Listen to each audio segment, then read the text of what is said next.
section. Hi, Wyrd Sisters. Nice to meet you. Yeah. Another one. Hey, look, it's our roommate. Yeah. Hi, Ed. You're the weird. So we're basically going to talk about what we talk about at home? Yeah. Yeah, it's gonna be like that. Okay, so it's like, once again, like, I think, like, most of the people in here are game designers. Yes. Yeah. When are you here? Validation. Because it's nice to compare notes. Yeah. I like to talk to other game designers about this too. So do I. Alright, introduce yourselves, run down a lot of experience. Hi guys, Clearly you know us. We run games. And We actually do. I know it's been like a year, but no, seriously. Oh, we run games. we do. I promise. I don't talk about We it. going coming up for Halloween, like. Hey, you might have a good chunk of shattering too. Yeah. That's fair. They do. I don't know, yeah, she plays. I just make the world go, and then Ira types things, and then other people make it instead of like a legible script. And then I just World do going it. is I like how this is the world go. This is what the world go means. It's like that. I like being a player. So mostly we're here to examine some thoughts on how to make running a LARP a little bit smoother, because God knows that it's like herding cats. I have several times this weekend I've compared trying to run a LARP to nailing Jello to a wall, because that's kind of what it's like. That's really apt. Yeah. And very visual. Yeah. This is obviously by no means a comprehensive list of what goes into making or running a LARP. Every LARP is different, every LARP has different needs. We're most accustomed to running buffer LARPs, so obviously our view is a little biased, but I'm pretty sure that most of you guys do buffer as well. I don't see any, like, We had a few people last year who mostly did theater style LARP and not buffer LARP. We had to be like, oh, We have to didn't relate think to of you. that. I still have no idea what is a Nordic LARP, but I keep hearing about it during the movies. There's a really big book that if you want to get I'm going to read it. It's really pretty. I'll go, but I think I have some ideas of sort of what's about. From what I understand, it's mostly just a like hyper immersive, It's really incredibly dark. I hear psychologists get involved. Well, okay, so my take on what I've little ever heard of Nordic and G form is Yeah. that they remind me a lot of acting exercises, honestly, or therapeutic role play. Yeah. Except instead of doing it for the purposes of therapy or the purposes of creating a character for a show you're putting on, it is just to experience the emotions you might not otherwise need to experience. Which is fine. Makes Fine. sense. Yeah, Yeah, that's direct the emotional experience of the event. That's just another different style of LARP, which there are many. So, what am I talking about? Basically what we're gonna do, I don't know if I can, I'll try. I'm just, Don't look at me. You're fine. Do the thing. Do the thing. what? Do the thing. Like that. So generally from our experience, when it comes to setting up a game, the step number one is basically knowing what kind of story you want to tell. Because that's at the heart of everything. And I mean, like, what kind of color are we at? What is this, a storytelling? Yeah. I've got Brazilian. That's to me the heart of pretty much any kind of game is you're sharing a story experience with the players and the NPCs. So you want to make sure you want to know exactly what the story is that you want to tell. It's cool to come in with like, I want to have a dark setting where people die all the time. Like, fine, great, good concept. Come up with a story. Because why is it a dark setting when people are dying? Yeah. That's a good question to ask. Yeah. And that Where's way, George R. R. Martin? and if you and your plot are all on the same team from the get-go, Genocide Forever Winter. Genocide Forever Winter, yeah, now we've come full circle. Wow. That was our panel here last It night. was part of the building board. Okay. There was a game with but that way, if you and your plot staff know exactly what the story is that you want to tell, if you know exactly what the point is from the get-go, you can keep it more or less cohesive the whole way through.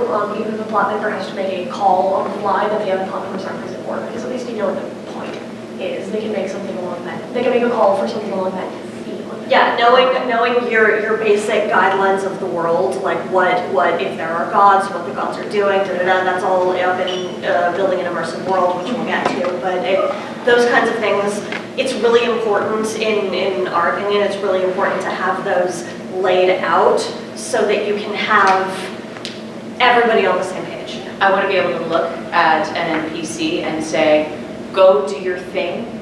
There's no way you can mess this up. Yeah, there's Anything that you do here, any decision that you make, as long as you keep with the theme of the story, even if they look character, anything that you say, we can make work. Yeah. All you gotta do is let us know. As long If as you they- can't mess this up, feel free to do what you do best. And then obviously you want to make sure as you're laying down the story, you try to throw in some plot hooks that the players can sink their teeth into. Like this is actually my weak point. I can build an immersive world all day, but when we come to setting up the game, I'm like, how do I get all the players in the same place to work together? And I'll just throw them in a jail cell. I'll link them together and we'll be fine. Anyone played the Reaper recently? Yeah. Like that's I'll just go with generic IMG. Everybody meet at the cup and coin, and look, there's a contract. You're mercenaries. That's how it works. Yeah. And then obviously the other thing that I don't think we have to really tell any of you, but is don't write an ending. When you're writing that story, you don't want to write the ending to the story because that's the player's job. You're there to write the setup. You're there to write the theme. You're there to figure out what the story arc might be. But you need to make sure the players have agency to determine the actual outcome. You can come up with the final events if you're sure that the players will make it there, but how those final events resolve, that's really their job. As a side note, that's something that I'm actually also learning just now as a player, because as a writer, I can't help making a character and going, and this is how I want the character to end up, but that's not always up to me. That's also up to the GMs, to where I take my character. So that's just a little side note. Because it is actually a bunch of people telling the story together. Yeah, It's just the best part. cooperative effort. As soon as everyone with plot, staff, and players all realize that they're writing a story together, there's a certain amount of trust that really goes into it, that helps with basic everyday dealing during and between players and plot. Players can trust plot, they don't feel like they have to hardline rules and all of that. Which player trust is another thing we are huge on. They are really important. When we Players started- need to be able to trust plot staff. When we started building Hunter's Moon, we had a couple of things that would come up in our meetings, particularly in our meetings about rules and structure, which Ian, who wasn't here, and Eric Maloof so helpfully sat in with us for. And we wound up with a couple of things where they would say, well, but the players are gonna feel this way, or they might feel this way, and I was really firm on we need to tell them to trust us. Yeah. And then we need to be worthy of that trust. Yeah. You need to ask them to trust you and then make sure that they can. Because you're there for you're there for everybody, but you're there for the players because they're yes. So But on the note of not writing an ending, next on my plot point, I don't know, I'm just gonna go down. I can't help feeling a little insulted by your shirt, Drew.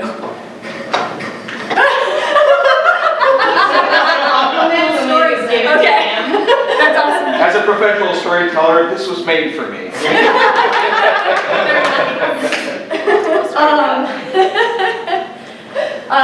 So part of the point is don't ever try to predict the players. That's rule number one. Don't ever try to predict the players. Options are fine, come up with options. Come up with the kinds of things that you think that they'll probably do and plan for the sorts of outcomes that you'll deal with if that occurs. But it's like a 90% chance that if you come up with options A, B, and C, they'll pick 3. Yeah. So just don't present them with a problem. Feel free to lay out the obvious answers and solutions. But they'll go careening off somewhere else, and you'll throw the script over your shoulder, and then it will be hilarious and entertaining for everybody. With internal consistency, that's a big part of. As long as you're on the same page, As you long can as all you're make a on the call. same page, you can make a call confident that even though the players went completely off the rails, you know what would happen based on the consistency of your world. Right. And this is I know some people are familiar with the concept of yes and for players. I don't know how many are familiar with it, but that's especially in tabletop, a super common thing is yes and.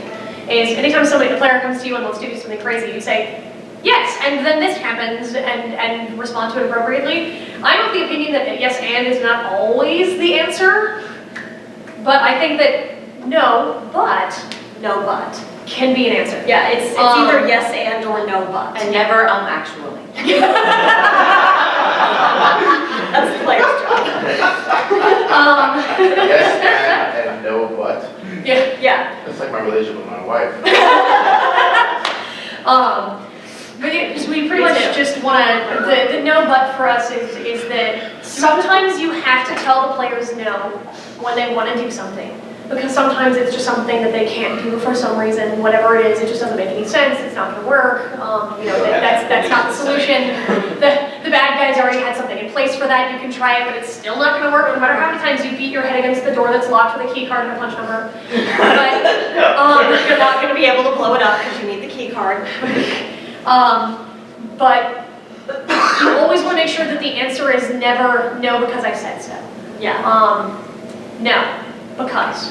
I have said to players in game when they have come to me with an idea, I have said to them, that is a really good idea and it won't work and I can't tell you why it won't work, but you will understand later.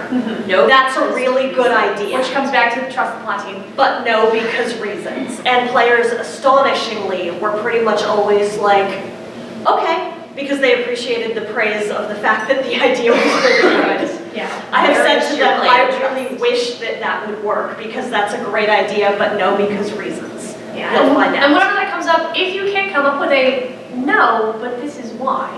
But if whatever the answer is and you're like, no, I don't want to let you do that, but I can't, but it's just no because I said so, then you're either going to have to let them do it, just let them do it and figure out how to deal with it, or you're going to have to be like, okay, and then think of a way to throw a wrench in their plans to delay them until you can fix it. Yeah.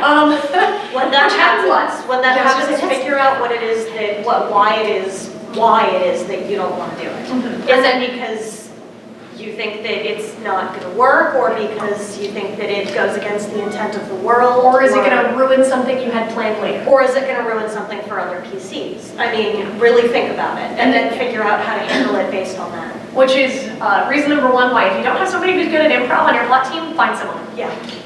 You're gonna have to have them. It's best if everybody has at least a decent amount of improv on a plot team, but you're gonna need at least one person who's solid at just improvisation on the plot team. But on the flip side, if the players come up with something cooler than what you have written in the script, go with it and just don't tell them. Yeah. Be like, yes, that was my plan all along.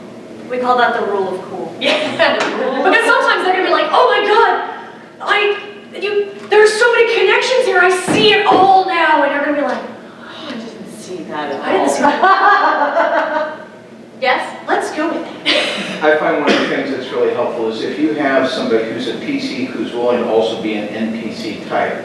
So what you say, oh crap, these guys are going off and doing all sorts of crazy stuff. Can you go over there and get involved? And those kind of people who you say, I may have to kill you, and they go, Yep. cool, whatever it takes. That's actually my There's always favorite. one in every game at least. That's actually my favorite role to play when I NPC is when I go into another game and I go in as an NPC role. My favorite thing to do is say to plot, okay, I am your in-game NPC. I am here to do whatever you need. I'm going to stick with the players the whole time. I'm NPCing. If they start to go completely off the rails and you need to get the story back on track by having me do something, let me know, I will happily do it. And that has happened to me before. Plot has come to me and said, they're not figuring out this pencil, can you give them Can you hit them with a clue by 4, please? Mine's kind of a two-part question. The first question is, are LARPs games or are they storytelling? Yes. They're both? Yes. Yes, okay. So I guess my second question is, since I come from the industry, right? So testing is What? I good. have no idea. Well, really, right? Testing is like extremely important, especially when you try to create like direction where the characters want to go to. And when we were talking about LARPs, where you're talking about how if you have A, B, and C, they'll put Q, which is expected of LARPs, yeah. So is there a point at which you have to test, and how much testing do you really do in terms of like making sure that you want this particular group of people to kind of get to a place where you want to go? Well, that's a very interesting question because based on I mean, because I'm just saying, based on the theory that the LARP is a game. Yeah, well, That depends on the type of LARP. Yeah, that was, Because like the Wyrd game that was running this whole weekend, that needed a ton of playtesting. She was I playtesting for 2 days. I playtested that for a total of, I think, 8 hours this Yeah. con, Just- on Thursday and Because you Friday. need to make sure that it's exactly the level of challenge that you want players to have. And to me, the major point that you need to have for testing in something like a LARP is to make sure that it's for the rule set. It's for the mechanics. Yes. That's where most of the testing comes in. We had a playtest for Hunter's Moon before we ever ran it to make sure that the rules not only weren't broken, but also that, which they still are, but that, just a little bit. We're not rules people.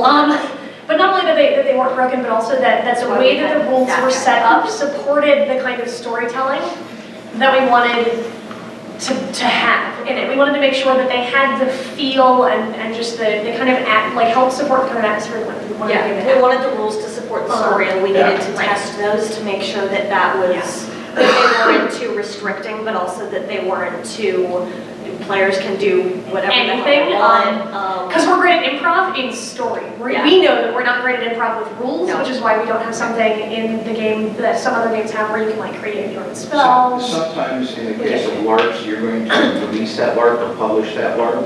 And so a lot of times what they'll do is they'll use the same scenario and run it for different people and change the rules and modify the rules and tweak them so that they can release Yeah. the LARP later. Yeah, that's not really what we were doing Hunter's Moon for. I guess it really depends on whether or not your game is more rule set driven or more story driven. Like we're more story driven. We have Gotcha. people like we have Ian to help out with rules. We have Corbin to help out with rules because So- they're I'm really glad rules you're set. back. Yes. We missed you. But I mean, that's, yeah, right. So the more rule driven the set, the more testing is. The more probably- testing is and required. the less- Exactly. The kind of boost you can kind of. It's just the point of the intent of the game, because like there are games like that you're gonna probably potentially publish and maybe have around, like games like Nero that are nationwide, that need to have a super specific rule like a set. rule book. Yeah. Dystopia Rising. And So chapters. Dystopia Rising, things like Yeah, that. chapters everywhere. And then you have games like Campaign, which is a very small, more private game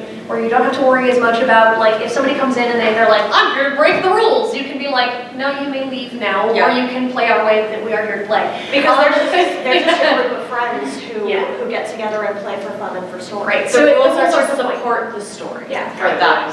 Guidelines, yeah, and that's one way of playing, and then you have the extreme of having a rule set that is standardized for chapters all over the country, and those ones are gonna require a lot of play testing, Yeah. whereas something like a smaller group, it doesn't matter. In terms of testing for things like story, realistically, that's what you're doing every time you're in a game.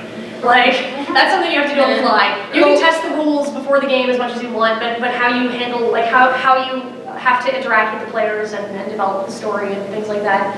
You'll You're also gonna learn as sometimes, you go. you'll also sometimes learn based on your player base, whereas, okay, well, the last time we put an encounter like this in game, they got frustrated. So this time, let's do it this way. And Yeah. there's a little bit of, in that regard, you can think of every game as a playtest. Every game is a dress rehearsal. I will say, just consider DKB perpetual beta. Yeah. Yeah, actual beta. No LARP has ever done. Yeah. No. Does that answer your question, Ish? It does, I think, I guess I'm just more of a game person, because I'm more of like mechanics and, like I've worked in mechanics for a long time. Exactly, I was gonna say, well, we're used to sit down and bug test, and we have little players who are trying to break the integrity of the game, Yeah. and, and then you're balancing the integrity of the game versus making sure the players are happy. Most of the Which is- testing happens, most of the testing happens and all of that, when we introduce new mechanics that are specialized for one part of our game, for one day or one weekend, most of the I testing guess I'm happens. just asking the question because I'm not new to LARP, right? So I've done LARP, but the LARPs that I'm very, very much attracted to are the ones that have very compartmentalized and Yeah. have strict rule sets, and I'm like, the storytelling needs to get me from A to B, and Right. B is a very specific place, whereas something like, I have to like take a this Firefly one. LARP or Okay, sorry. like Firefly LARP or like something like a little more open-ended, I have a hard time getting into character because I'm just like, I don't know what I'm doing. I know what's going on, but it's like, I'm just kind of confused and it's hard for me to get into character. So it's Yeah, like, I mean, there are for sure different kinds of games, Yeah. like the ones that are built a little more towards rule set and have a more of a set outcome, for those you're going to want to probably build something more like a line course style game. Yes. Which is what Wyrd was. Because basically the games where you're improving all the time are the ones that we're used to running, which are a world setting kind of game where it's like Skyrim, it's a sandbox, you know. The spare key that I already turned in.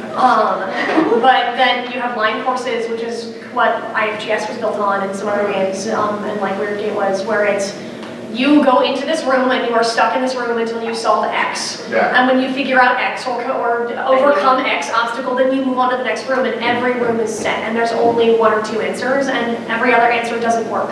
You know, like, and they can beat their heads against it all day, but the point is that they have to solve it specifically. And even then, a lot of the times, if the players come up with something that works within the consistency of the room, That's still, So it's much more compartmentalized because it's room to room to room to room instead of, you know, a world course. So those are, I would if you're more comfortable with that, I'd recommend running something more like a line course. that's what, yeah. Which is, I mean, that's great. Like, I will play in most types of games. Some people do have preferences, and there's no LARP is better than no type of LARP is better than another, because if a LARP has players, it's working. In my opinion. So back on track. Unless we have any other questions? Nope. Okay. So on that note, as you're getting the LARP set up, we've got building a good story, we've got figuring out improv and making sure that you're not writing an ending. But you also want to make sure you build an immersive world. This is my bread and butter of LARPing. This is my favorite thing to do. The good story will bring the players coming back to the game once you've got them, but the setting is what gets them there in the first place. The setting, if you can build something that they can really sink their teeth into as they're making characters, that's when they come in and just get stoked about building this next character that clicks in a specific place, and they're excited to be there, and they want to make sure, you know, if it's a good world, they're more likely to actually read and research a lot of the lore that you've written in order to build a character appropriately. That's why we're letting you talk. Our job in this section is to basically just sit there with Twin when she's world building and go, what about this? How about this? Or then this? Can we do a giant teddy bear? Can we do a giant teddy bear? Wait. No, I think what you actually said was, I want to put someone in the teddy bear. I want someone to be not me again. Yeah. How long were you in that suit waiting for that encounter? Too long. We sat there for a good 10 minutes while we were holding the TV going, oh my god, there she goes to the TV, sitting there still, and like, just... I know. Okay, for everybody that doesn't know the story, you guys I'll go for it. We'll tell it afterwards, because I want to make sure we have the panel.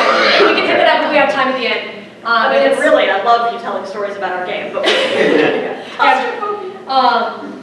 But in terms of building an immersive world, if that's not necessarily your strong suit, like try to find somebody who can help you with it. But if not, please by all means try your hand at it, and by all means, I would love to hear your questions about it.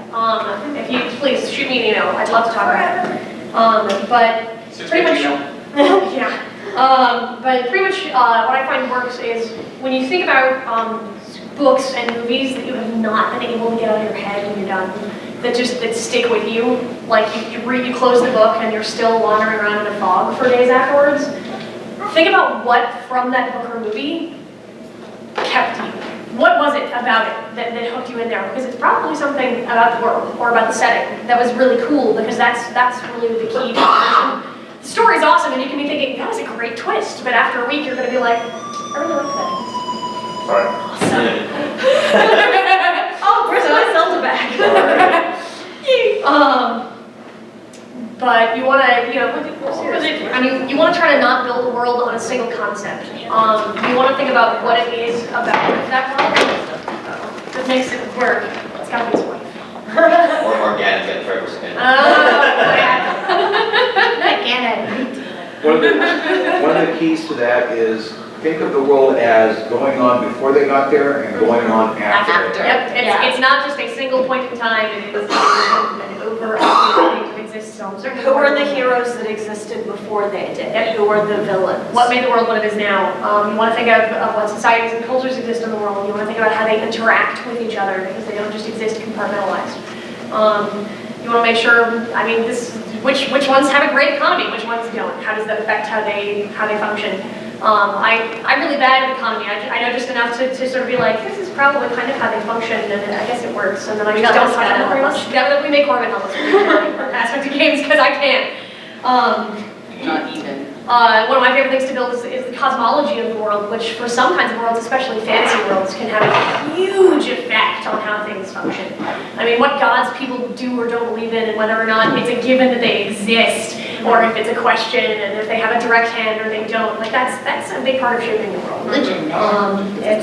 You want to think of how old the world is. You know, how much of a history you have to build, and how much of it has actually been recorded, and how much of it is a given, how much do people know as fact versus like, we all pass myths down through stories and we're all pretty sure this is how it works, but nobody knows. And all of that ties a little bit into the theme of the world and the story and what you want to tell. And as a side note, unless you leave it purposefully open-ended for your players to figure out and you're going to make a decision at a certain point, the answer nobody knows is fine as long as you know. Yeah.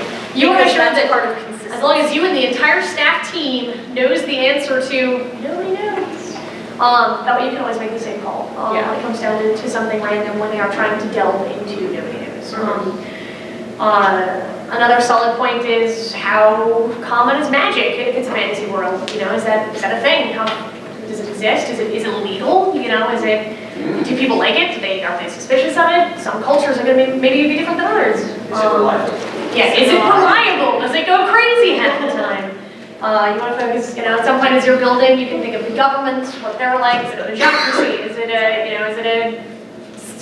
it have serfdom? Is it a feudal society? Think of how the laws are enforced. And on the subject of magic, figure out your power balance. Yep. It has a huge effect on the theme and the rules and the feel of the game, and that leads into our personal philosophy, Which is what the Corbin gets. which is the rule of three.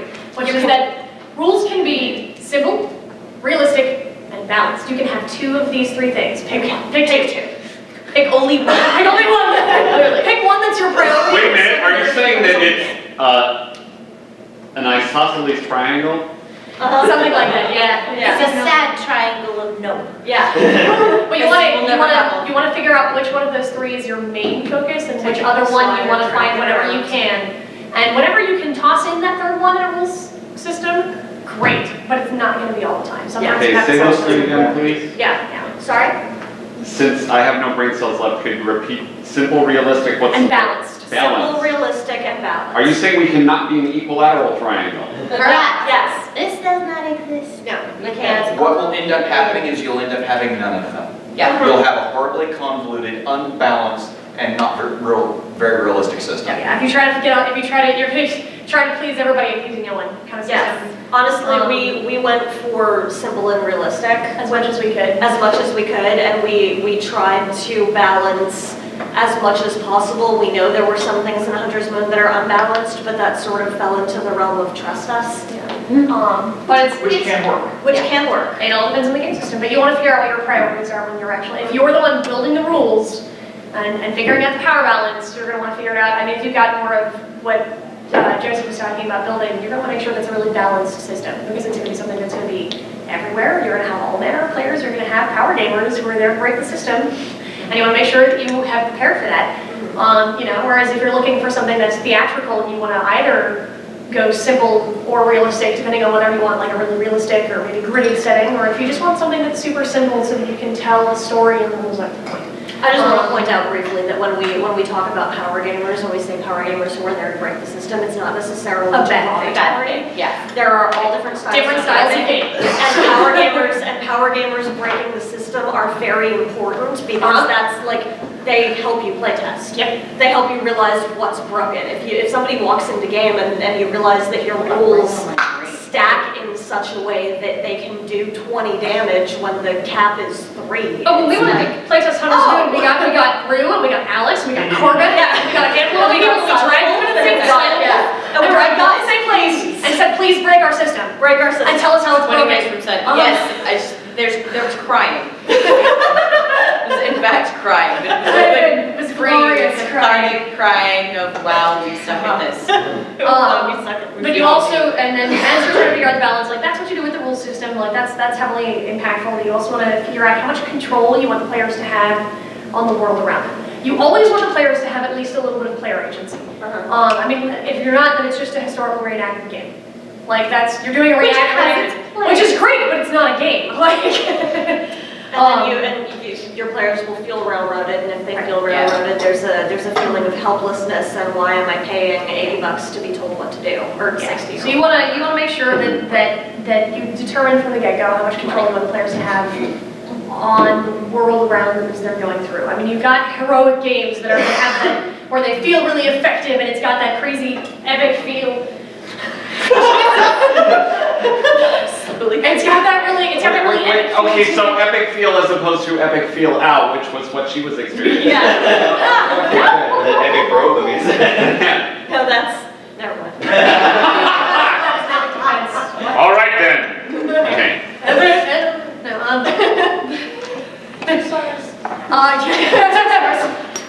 But usually for those, I think you're going to find that it's a little more challenging to be plot for, so you need to make sure that that's what you want to do when you walk in.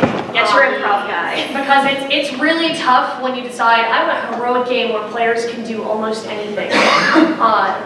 When you have that moment of no, it's really hard to find a reason to not say no because I said so. It becomes harder and harder. And but you have, those are still, it's just different side of the game, and some of them are awesome. I mean, like, Cobalt Nightmares is like that, Shades was like that. They're really epic. Players can do a lot of crazy epic things that they can't normally do in some other games. And it's just a different feel, but you have to know that that's what you're doing when you walk in. There's a blip in my ring, I'm sorry. That happens. You say that as if it's a bad thing. No, just a fact. Just a fact of life. And then on the flip side of the spectrum, you have more lower powered games. If you walk in, you know that that's what you want to do. And you gear it so that when the players have a victory, every victory is sweet because it's so harder. Because they really they couldn't just throw their stacks at it, which like they can't always do that in an epic game either. But it's like that's never an option. Usually in low powered games, it's pretty much how can I do this so that the least number of people die. Instead of, because of the other option, those are usually for, if you want to go for a really gritty and realistic game, you probably want it to be a lower powered game, where there aren't numbers, it's a hard victory, and it usually kind of functions well with puzzle solving style games, with games where the players have to stop and think and solve the puzzle, instead of just, being stick jockeys and murdering something to the ground.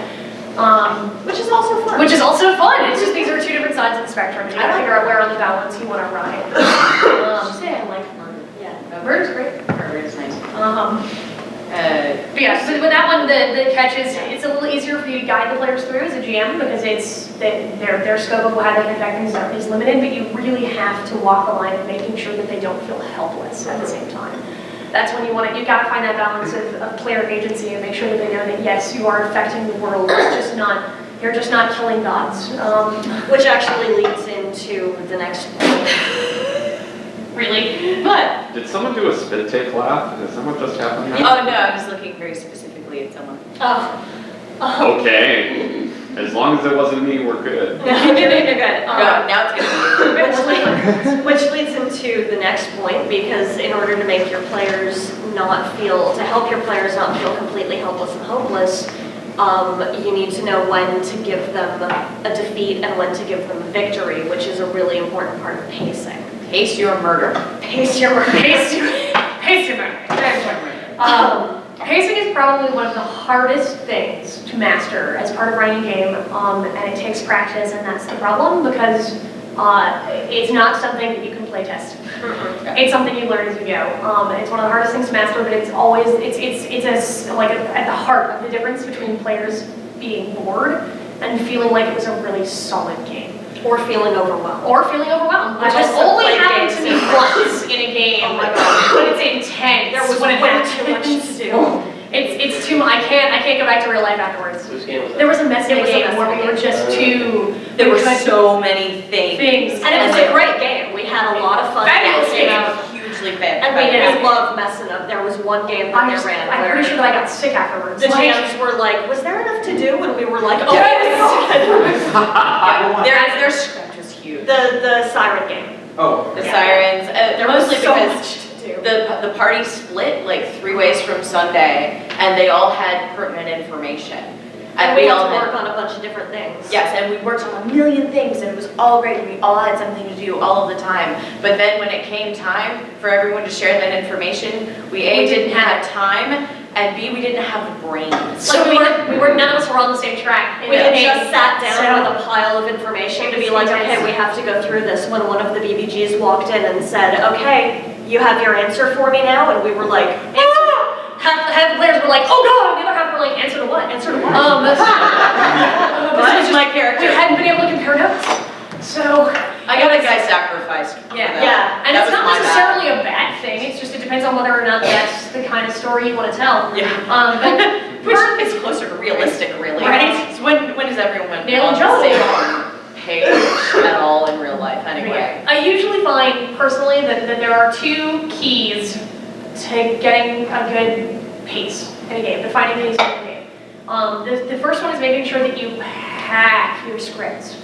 Put in way more than you think you can fit in 48 hours, because it's way better for you to cut an encounter or 2 that were filler encounters than it is to sit around at 2 o'clock in the afternoon on Saturday and be like, we have to throw something Shit, in now players what? on the board when we do. Yeah. We've only had 1 game in Hunter's Moon. We pack the script every time and think, there's no way we can get through all of this. We've only had a single game where we had to cut things out of the script. And on the flip side, we've also only ever had 1 game where we had to come up with something on the fly to throw in as an extra encounter. We always have to come up with something on the fly. Actually, the game that we had to cut things from was our first game. Yeah. Because it was the very first game because we hacked the As script. best we could. And And then the second game was the one where we had to throw something in. Yeah. So then we found the balance. That was a very late night. But And then, then what was the second key? the second key point is making sure that you need to have plot members who understand each other and work well together and are on the same page for what the point of the game is, looking back to the first part. Because usually I found that the games where I look up and realize that I'm bored on Saturday afternoon are the games where you've got 1 plot member in charge of most things. Because that plot member gets overwhelmed, and they have a ton of stuff that they're doing, and they're running around, and then when something has to go off, when an encounter has to get set off, people are waiting for that plot member to be free in order to do something. And that's, you need to make sure that you balance that workload between your GMs, and that all the GMs and the plot staff know whose job it is to be doing something at a specific time. It's best to plan it in advance. What we usually do with our scripts is for every encounter that we write into the script, we put 1 to 2 of us specifically in charge of that encounter, and it's written into the script. This is, I know you're handling this because Twin's going to be busy doing something else, and try to keep track of that and just trade off who's doing what encounter. And you can always change that in the middle of the game if you're like, I'm so sorry, I have to go handle this thing because one of the players has a divination question for something that I'm most familiar with. Yeah, and and then you need to do the thing. And Okay. so you just, as long as you communicate, that's fine, but you want to plan for it in advance as much as you can. And it's like having plot members who really work well together and know what the balance of workload is can make or break a game. When we first started Hunter's Moon, we said, okay, I think that what would work for us would be a formula of rotating plot, where we agreed that we would, whenever possible, always, if possible, have 1 in-game plot member who was in as an NPC to interact with the characters and see what their plans were, how they were feeling, what they were doing, what the game looked like from the PC perspective. It's our in-game spy and guide. 1 plot member with an out-of-game headband, standing around with the players, answering questions, doing plot Their stuff. primary purpose is plot, Yeah, is answering plot. twin. She has big hairs after a game for that. And 1 plot member backstage, running all of the monkeys. prepping the NPCs, Running all the tech. getting the props, and those would rotate in and out. We all usually have 1 NPC for each of us written into a game to enter and leave at different times. And we usually find that the white headband GM also tends to rotate back and forth between the other two GMs. Yeah. Both checking in with the in-game GM to see if there's any updates that they need to know about what the players are doing, if they have any crazy plans that we should start trying to figure out how to handle. Get walkie-talkies whenever possible. Holy mother I of swear to God, God. I don't care if the game is happening in one room, get Doesn't matter. Get walkie-talkies. walkie-talkies. Our craziest game ever that was the biggest mess backstage was at WyrdCon 2 years ago. Because we didn't have walkie. And we figured One we're gonna be in one room. room, we're not gonna need them. Just kidding. Well, we wound up having like 4 rooms, but that was part of it. But complicated. yeah. But just, it's better to have them and not need them, because, Yes. but you're gonna, and then on the flip side of that, when we used to be plot for, what was recently Shades of Banana, that was originally Beyond Veil, or, It was Beyond Beyond Veil. Veil. Oh, yeah, it was originally Beyond Veil, I was like, was that the second day? No, it was Beyond Veil. It was originally Beyond Veil at the time, and one of the most epic games we ever ran Was the first game we had walkies. was one of the first games also where we threw the script out the window on Saturday morning because the players went nuts and did something totally different. And They made an alliance with the intended BBG. And the only reason the game worked was because we had walkies. And it was it turned it from what could have been a complete and total Train wreck. train wreck Yeah. to a really epic game. That was so it's. Baby, there are no days but. That was when that's when Deus Modin became the surprise BBG. Yeah. Surprise! We like surprise BBGs. Yeah. Was that the one when they outed Caitlyn? Yes. Yeah, when they I like the and half Lich. and half baby. Yeah. and half the player base died and was raised on the side of the bad guy. Yeah, that was crazy. It was a crazy game, but it was super awesome. balance so you, that's what balance usually Yes. balance as much as you can. And in terms of the GM who's backstage, in terms of the GM who is backstage, running all of the crazy stuff, and generally hurting the NPCs, this is just from my personal experience, and I'm sure that every person is different, but in my personal experience, everything that I've ever seen, that is the hardest job at a game. Because not only you're herding cats, you're trying to make sure that the encounters are going off on time, you're usually 1 to 2 encounters ahead, you're dealing with, like NPCs are super helpful, but you're trying to answer 19 different questions at once from NPCs. And make sure things they have all are the balanced. info they need. They've got all the information they need, and in the meantime, you're not seeing all of the cool stuff that you wrote going on in games. So you're not necessarily getting what is some of the biggest payoff, which is seeing how it's going and the reactions. So that's one of the hardest jobs. So on that note, try to make sure, we highly recommend that you try to make sure that that's not the same GM all of the time. Because from everything that we've seen, that's usually where the burnout comes from. When you get a plot staff member who's just burned out and steps down because they can't handle it anymore, most of the time we found that that's the person who's backstage running things. Most of the time, if it's that person, they're the ones who are backstage. And it's a rough job. You need to try to trade it off. Kick them out of the backstage. Yeah, pass the Make baton them- as much That's as the you can. afterward, that's Kick the them out. stage manager back. Yep, Yes. It's a hard job. It is hard. Yeah, it's a stressful job, and nobody can do it for the 48 hours or whatever the game is running.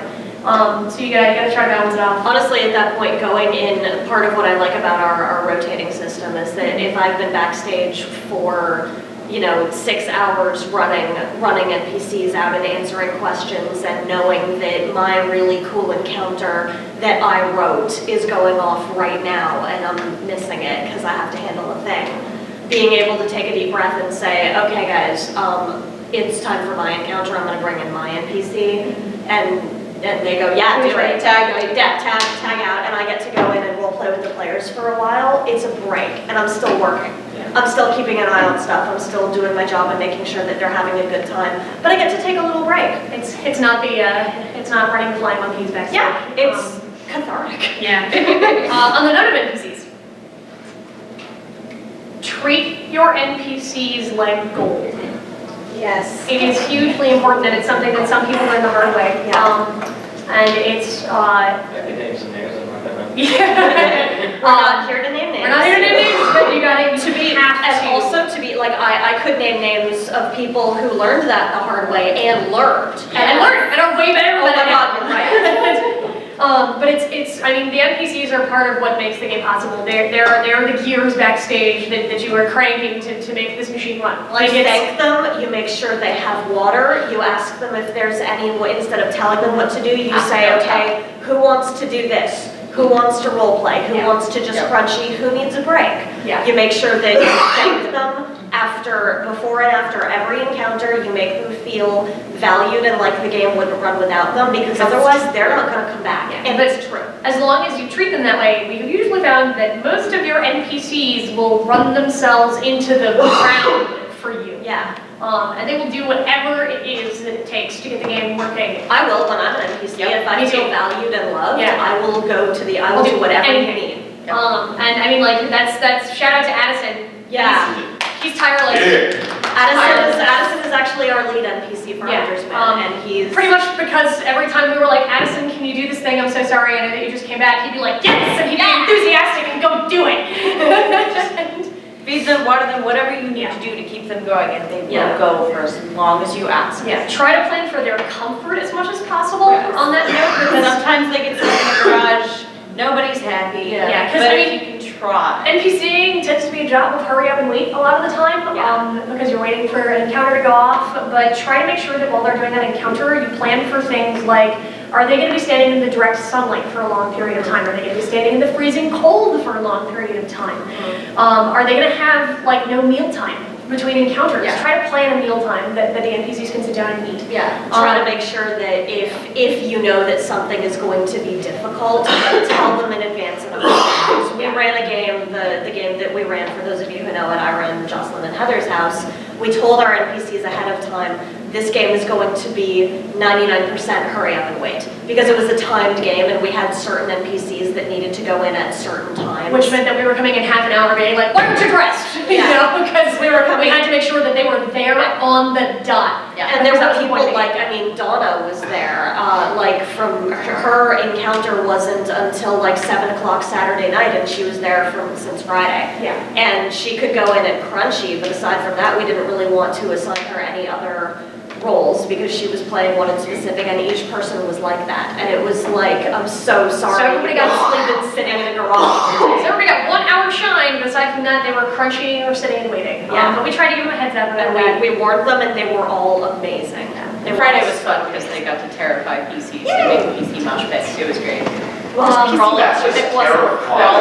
the ground. That was a plan. And all black. PC mosh pit was that was not Somehow we had heard one big pile in the middle of the neighborhood. Yeah, at least the problem was that the PCs decided that the circle was working. Which was a miscommunication, and if we thought it was, we would have made it clear so that people would disperse again. Everyone got snuggled instead. Yeah. Big hugs all around. So I'm gonna try to run through these last few because I asked super questions. I just want to addendum on that last comment. Also remind your PCs, future NPCs like Yes. Yeah, that's a good point. Yeah, for sure. So make sure that on your class staff, I mean, you want somebody who's good at improv, you know, you also want somebody who's really good at actually running the game. Like, not like I am the director, I am head class staff, but somebody like who makes the game. They have to make sure that all the crazy stuff gets done.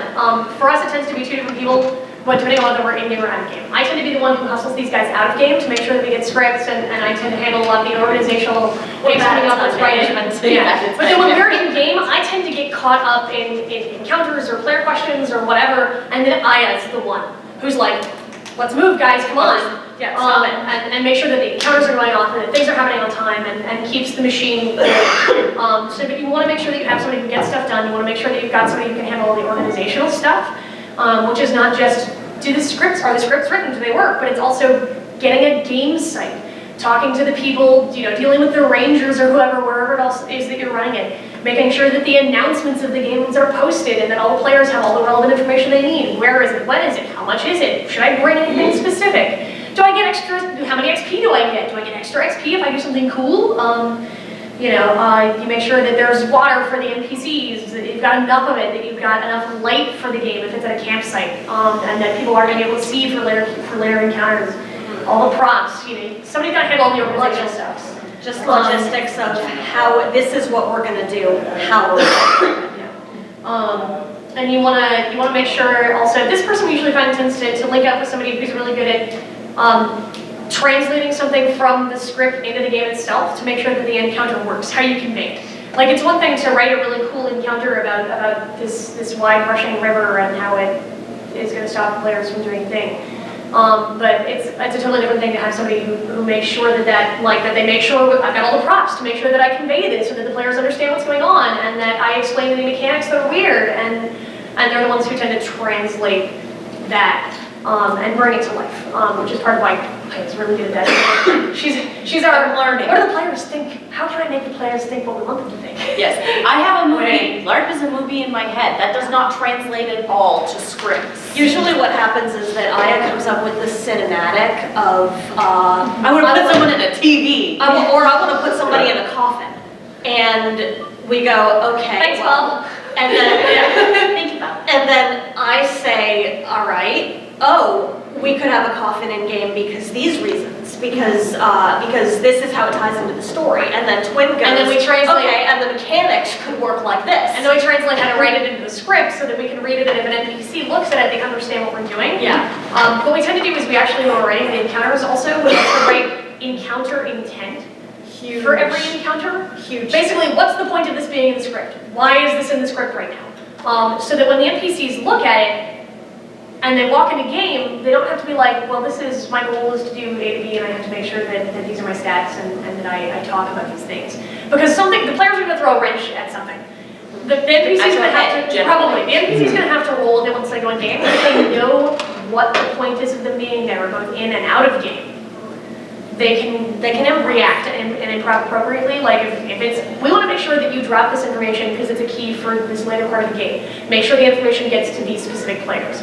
Then they know, and they can roll it and just whatever happens, they make sure it gets there. Or if it's just we're trying to ramp up the anxiety regarding this specific thing, then they can handle it. Then they can roll on with it. If you tell them you have an item that you need to give to this specific player, how they convince you to give it to them is up to you to role play it. Then they have the freedom and they feel like they were effective. And they know encounter intent. Don't build your props like You're gonna do it anyway, but Yeah, you're gonna do it. But try not to. do that comment to me. Right. But in conclusion, A small town just outside Redondo Beach. I didn't know that was a thing. That's awesome.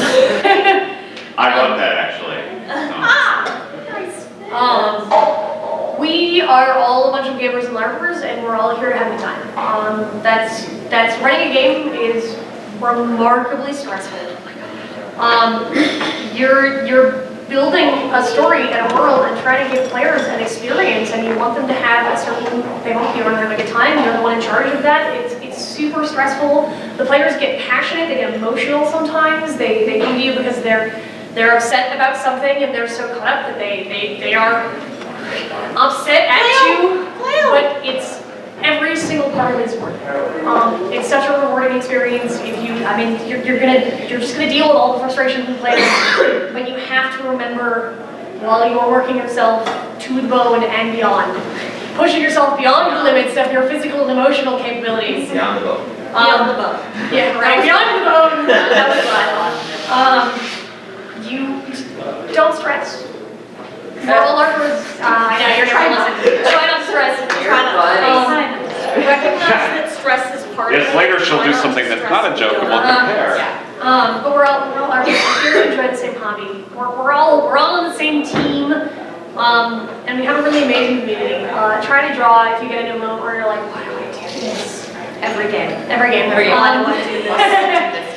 Try to draw upon the fact that we have an amazing community here. And that's why we're doing this. It's because we've got this fabulous community full of people who are here for this shared storytelling experience.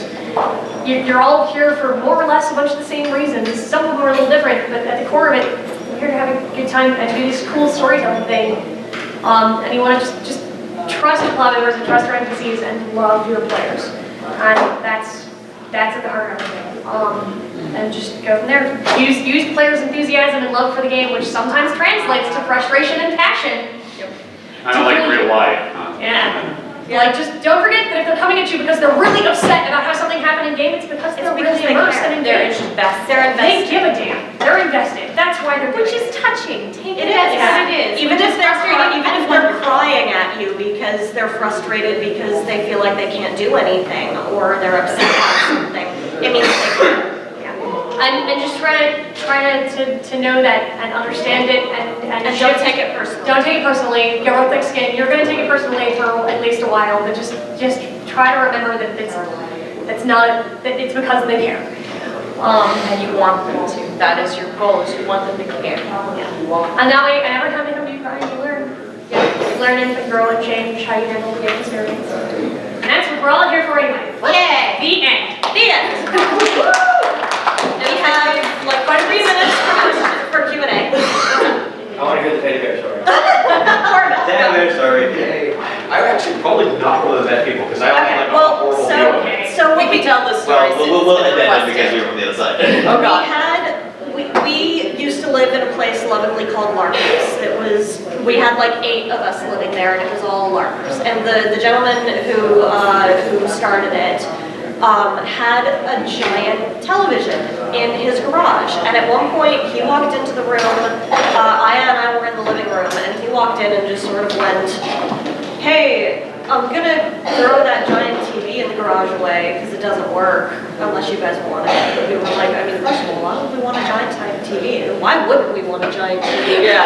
And we looked at each other, and like the script for the next game, which was going to be held at the house, had not even really been written yet. But we knew what Aya story beats we wanted to tell, but we had no idea how to tell them. and I looked at each other and went, "Can we gut it? Like, can we do rip anything to gut it? it?" And he was Is that like, "Yeah, I'm okay?" just gonna throw it away." So we went out to the garage, and we spent the entire rest of the afternoon in the garage ripping the guts out of this giant television. It was like, amazing. we could stand up inside it. And long story short, that ultimately led to us deciding to run a game that had a ghost story involved. Yeah. Yes. Because we wanted to put somebody in the So we decided we wanted a lot of paranormal activity in the game. The players haven't seen a lot of it in this modern supernatural game yet. They've mostly been dealing with their military enemies. So we wanted to throw something a little more supernatural out than we were able to in this game. So we made, of course, we put a ghost, not child, but young woman, young lady, 13, 14. adolescent.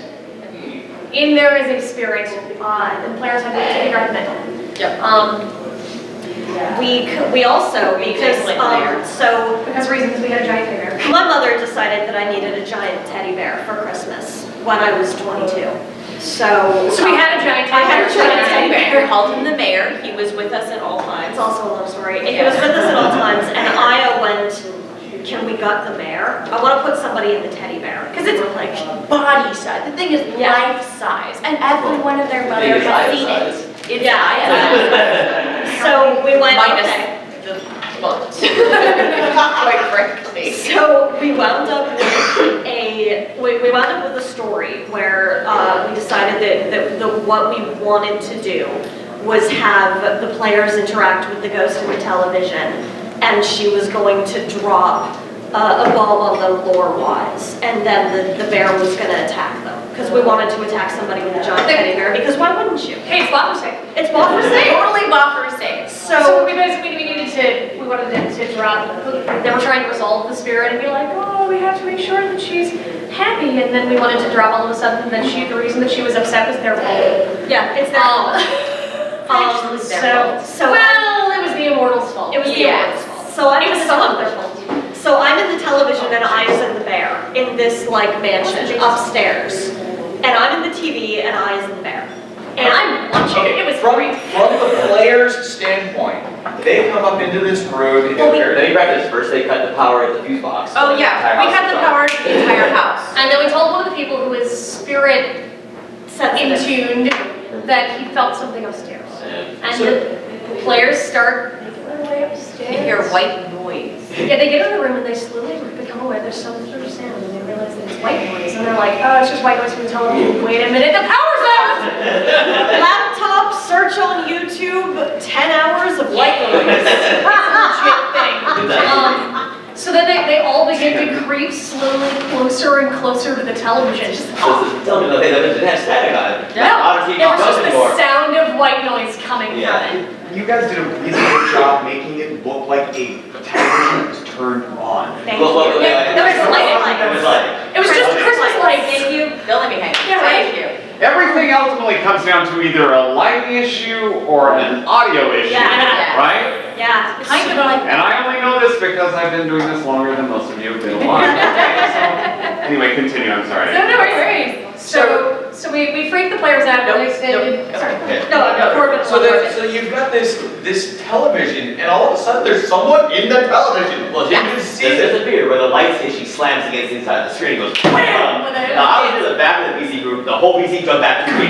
Like, nobody ran into each other because everybody jumped back exactly 2 feet. It was beautiful. I've never seen such amazing choreography. I heard it, the whole floor shook under me while I'm laying there, like, I'm gonna die.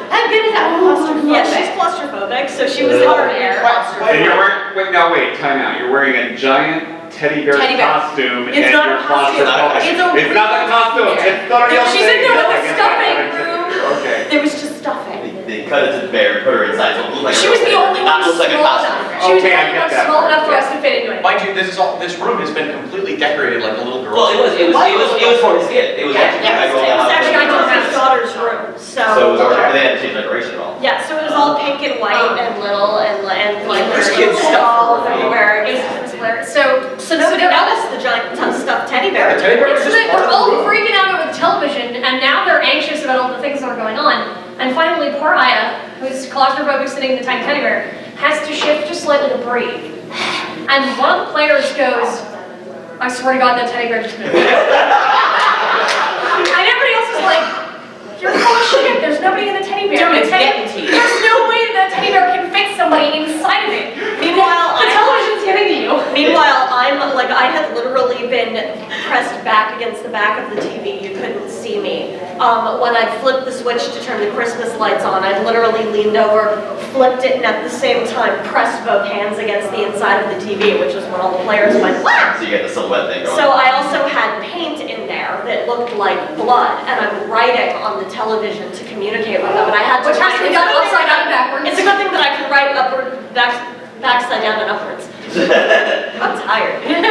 So I'm writing with them, and I finally, we do the role play, and they do everything like that, and I have this whole thing set up where I had a coil of LED wire that I had coiled into the shape of a noose and stuck to the top of the thing, of the television.